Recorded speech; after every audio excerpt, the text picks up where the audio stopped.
ሰላም ወገኖች እንደምን አላችሁ? መጽሐፈ ምሳሌ ምዕራፍ 3 ከቁጥር 1 እስከ 4 ያለችዋን እንትን ብዬ አሰምቻችሁ የአበው ቅኔ መወድስ ቅኔ ብዬላችሁ ጨርሳለሁ ማለት ነው። ምን ማለት ነው? ምን ይላል መጽሐፉ? የአባት ምክር ለልጆች ይላል። ልጄ ሆይ ሕጎቼን አትርሳ፣ ሕግጋትን ጠብቅ፣ ብዙ ዘመንና ረጅም ዕድሜን ሰላምንም ይጨምሩልሃልና።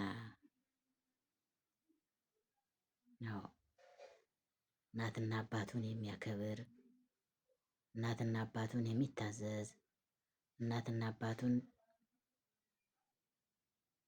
ትሁት ሆኖ የሚያገለግል እድሜው ረጅም ነው። ብዙ ዘመናትን ያያል። ብዙ መልካም ነገሮችን ያያል። እድሜ ከእግዚአብሔር እንጂ ከፍጡር የሚሰጥ አይደለም። እድሜን የሚሰጠው ፈጣሪ ነው። ስለዚህ ፈጣሪን ባከበረ ቁጥር አባት ለልጆቹ ሕጎችን ጠብቅ ያለ ልጆቹ ተላልፈው ከእግዚአብሔር ጋር እንዳይጣሉ ነው። ኤሊ ልጆቹን አልሰራ፣ አልመክር፣ አልዘክር፣ አልቀጣ ቢል የመጣባቸውን መቅሰፍት ታውቃላችሁ። እነ አፍኒ እነ ፊናስ በመቅሰፍት ተቀጥተዋል። በጦርነት ተቀጥተዋል። ታቦተ ጽዮን ተማርካባቸዋለች። ኤሊም በልጆቹ ሞት ደንግጾ ከነበረበት አልጋ ወድቆ ተሰብሮ ሙቷል። ስለዚህ ሕግጋትን የማይጠብቅ ሁሉ እድሜው አጭር ነው የሚሆነው። እዚህ እድሜ እንዲረዝም ብዙ ዘመናቶችን መዋዕለ ዘመኖችን ለማስተናገድ ለማየት በእድሜ መታደል እድሜያችን ረጅም መሆን አለበት። ብዙ ነገሮችን ቄስ ከናዘዘው እድሜን አዘዘው ይባላል አይደል? አዎ፣ ቄስ ከናዘዘው እድሜን አዘዘው። እድሜ ብዙ ነገሮችን ያስተምራል። ከኃጢአት ወደ ንስሐ እንዲመጡ መሰላል ሆኖ ያገለግላል። እሳት ለእሳት የሚጠራ ሰው፣ ንስሐ ሳይገባ የሚሄድ ሰው የአበው ረድኤት በረከት ሰላም የለውም። ስለዚህ ረዥም ዘመናትንና ብዙ እድሜን እንድታገኝ ሰላምንም ጭምር እንዲጨምሩልህ ሕግጋቶችን አትርሳ ያለ ልጁን ያስተምራል፣ ልጆችን ይመክራል። ሃይማኖት ምጽዋትና ሃይማኖት ካንተ አይራቁ። እያችሁ የሚገርመው ምጽዋትና ሃይማኖት ካንተ አይራቁ፣ በአንገትህ እሰራቸው፣ በልቦና ጽላት ጻፋቸው። በእግዚአብሔርና በሰው ፊት ስርዓትን አክብር፣ አስብ። ስለ ቃሉ የእግዚአብሔር ስም የተመሰገነ ይሁን። እስከዚህ ድረስ የምክር አገልግሎቴ ትበቃኛለች። ያደለውም መጽሐፉ ነው የመከረን። አሁን አንድ የአበው ቅኔ ልበላላችሁ እስቲ። ከዚህ ጋራ የተያያዘ ነው፣ ከሰውነት ጋር የተያያዘ ነው። የድሮ አባቶቻችን ቅኔ ሞት ያስነሳል፣ አንደበት ይፈውሳል፣ ልቡናን ያድሳል፣ ያስደስታል። ምን አለው ሊቁ? መወድስ ቅኔ ነው። ጸላይኩ ሰባ እምነ ርእስየ ዘትርጓሜሁ በቀል ወዘንባቡ ሐሰት እስመ እምልሳኑ ለሰብ ዘይበልዖ መሬት ለፌ ትሕትና ወለፌ ትዕቢት ይወፅኡ ለስብከት እንዘ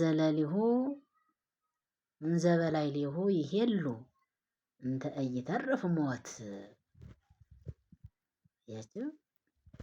እንዘ በላዕሌሁ ይሄሉ እንተ ኢይተርፍ ሞት።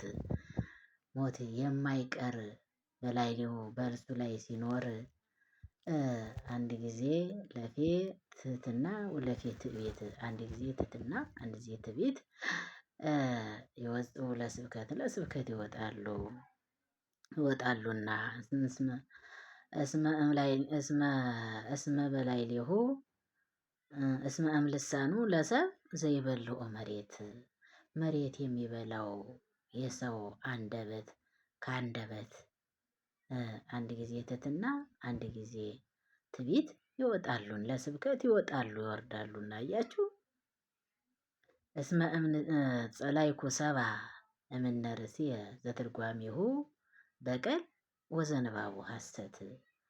ትርጓሜው በቀል ንባቡም ሐሰት የሆነ ራሴን ከራሴ ጀምሮ ሰውን ጠላሁ አሉ ሊቁ። አቤት አቤት አቤት ቅኔ!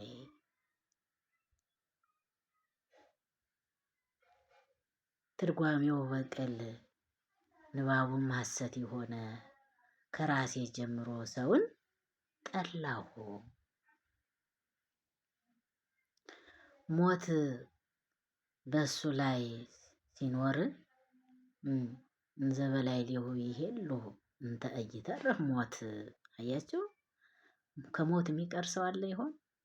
ታዲያ ምን አለ መሞታችን ካልቀረ ትሁት ሰብእና፣ የዋህ ልቦና፣ ተፋቅሮን፣ ንጽህናን፣ ቅድስናን፣ መተሳሰብን፣ መከባበርን ይዘን ብንሞት ምን አለ ወገኖቼ?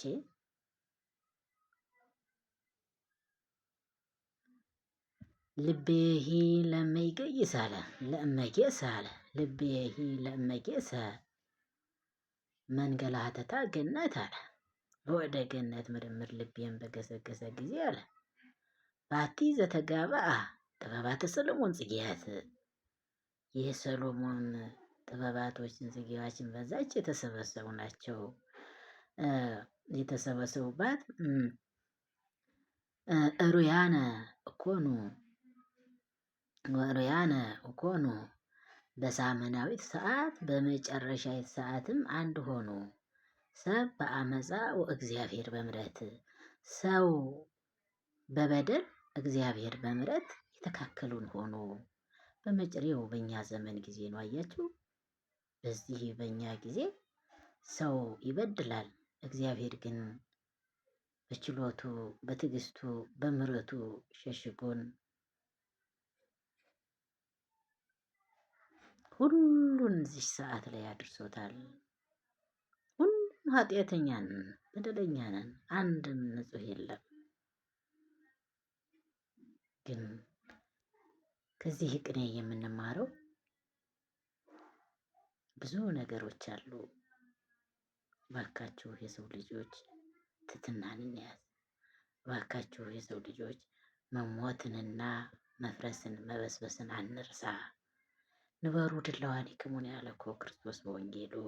እኒህን የመሰሉ ሊቃውንትም በየቅኔያቸው በየጊዜው በየምክራቸው በየመጽሐፋቸው መክረውን ገስጸውን ጽፈው ሂደዋል።